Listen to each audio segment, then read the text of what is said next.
Photo असेल तर ठीक आहे, नसेल तर आपल्याला दत्तांचाही फोटो चालेल किंवा स्वामींचाही फोटो चालतो, कारण की ते त्यांचेच अवतार आहेत. तर आपल्या दत्तांचा फोटो आपण आधी ठेवून घेऊया. त्यानंतर आपल्याला गणपतीचं आसन ठेवायचं आहे. असं मानलं जातं की जेव्हा आपण ग्रंथ वाचत असतो त्या टाईमला नवनाथ महाराज स्वतः ग्रंथ ऐकण्यासाठी आलेले असतात, तर त्यांच्यासाठी आपल्याला एक आसन नेहमी सोबत ठेवायचं आहे. अलंकापुरी पुण्यभूमी पवित्र ते नांदतो ज्ञानराज सुपात्र दया ठेवित पुण्यराशी नमस्कार माझा सद्गुरू ज्ञानेश्वराशी. तर नमस्कार मंडळी, जय शिवराय. मी सागर गाडगे पुन्हा एकदा स्वागत करतो एका न्यू ब्लॉगमध्ये. तर आज आपण नवनाथ ग्रंथाची सुरुवात करतोय. आपण दरवर्षी नवनाथ ग्रंथ दरवर्षी लावतो. तर 9 दिवसाचं मी पारायण करतो. मला त्याच्यामध्ये खूप आवड आहे. तर श्रावण महिन्यात नवनाथ ग्रंथ बरेच जण लावतात. काही जण 7 दिवसात, काही जण 9 दिवसात, तर काही जण 1 महिन्याच्या कालावधीमध्ये लावतात.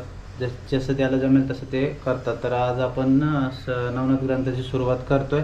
कालच आपण सगळं सामान वगैरे आणून ठेवलं आहे. अगरबत्ती वगैरे सगळं, नागिनीची पानं वगैरे सगळं, त्याला जे काय लागतं ते सगळं आपण आणून ठेवलं. तर चला मग करूया सुरुवात. तर मित्रांनो, आपल्याला नवनाथ ग्रंथ सुरू करायचा असेल तर आपल्याला हा नवनाथ भक्तिसार घ्यायला लागेल. हा मी ऑनलाईन मागवलेला. मी आता 2 वर्ष झाले, 2 ते 3 वर्ष झाले जवळजवळ नवनाथ ग्रंथ आता मी वाचतोय.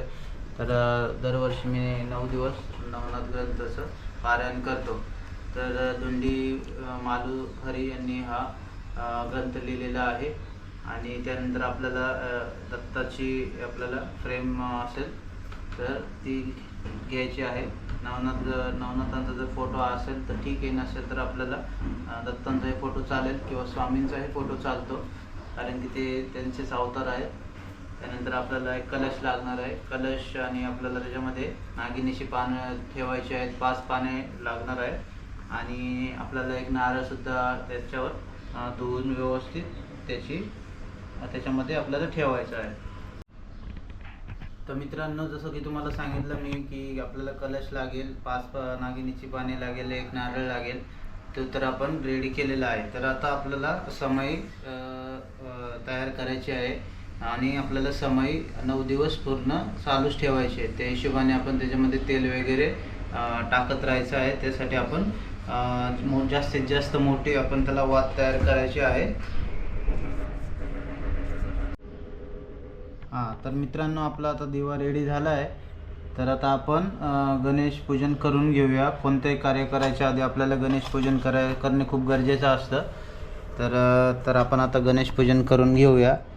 आणि दुसरा एक मुद्दा आपल्याला सांगायचा राहिला की आपण हे नवनाथ ग्रंथ वगैरे जेव्हा लावायचं असेल त्याच्या आधी आपल्याला गोमूत्र पूर्ण घरामध्ये शिंपडायचं आहे. पहिलं पूर्ण शुद्धीकरण करून घ्यायचं आहे. त्यानंतरच आपल्याला पुढची तयारी करायची आहे. ते माझं तुम्हाला सांगण्यामध्ये लक्षात राहिलं नाही, त्यामुळे मी तुम्हाला आता सांगत आहे. तर चला आपण आता गणेश पूजन करून घेऊया. तर आता आपण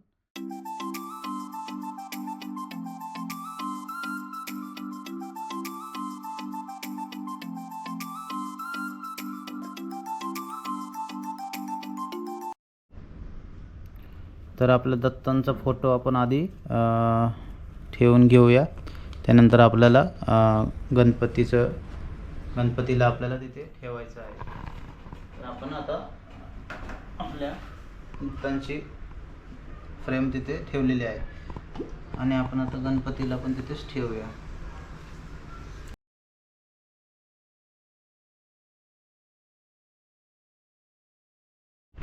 तर मित्रांनो, आता आपण आपला कलश आपण वरती ठेवूया. त्याआधी आपल्याला असं कुंकू आपल्याला अशा त्याला रेषा द्यायच्या आहेत. 5 रेषा मारायच्या आहेत.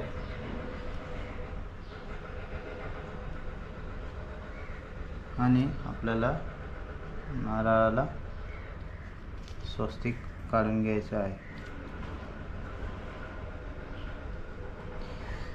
तर आणि हे इथे आपल्याला मांडायचं आहे. त्याच्या खाली आपल्याला थोडेसे तांदूळ ठेवायचे आहे. तर ही झाली आपली पूर्ण तयारी. आता आपल्याला आपल्या जे नवनाथ भक्तिसार आहे, जो आपला ग्रंथ आहे, तो आपल्याला आपण वरती ठेवायचा आहे. आता काही जण याच्यावर चौरंगावर ठेवत नाही, ती खाली ठेवतात, पण आपण चौरंगावरच ठेवणार आहे. आपल्याला तिथे जागा आहे, आपण तिथेच ठेवणार आहे. काही जण चौरंगावरती ठेवत नसून खाली पाठ ठेवून त्यावर नवनाथ भक्तिसार ठेवतात आणि त्यानंतर वाचन चालू करतात. तर आता आपण नवनाथ ग्रंथ इथे ठेवलेला आहे आणि आता आपण त्याची पूजा करून घेऊया. तर नवनाथ ग्रंथ आपल्याला वाचताना आपल्याला भस्माची एक खूप गरज असते. आपल्याला भस्म लावायलाच पाहिजे. कपाळाला, आपल्या छातीला, आपल्या हाताला भस्म लावूनच आपण वाचनाला सुरुवात करायची आहे आपल्याला रोज.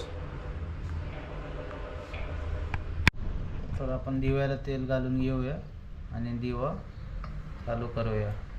आपण दिवा बाहेरच्या साईडने नाही ठेवणार, आपण आतल्या साईडने ठेवणार आहे, कारण की फॅन वगैरे चालू झाला तर कदाचित आपला दिवा जाऊ शकतो.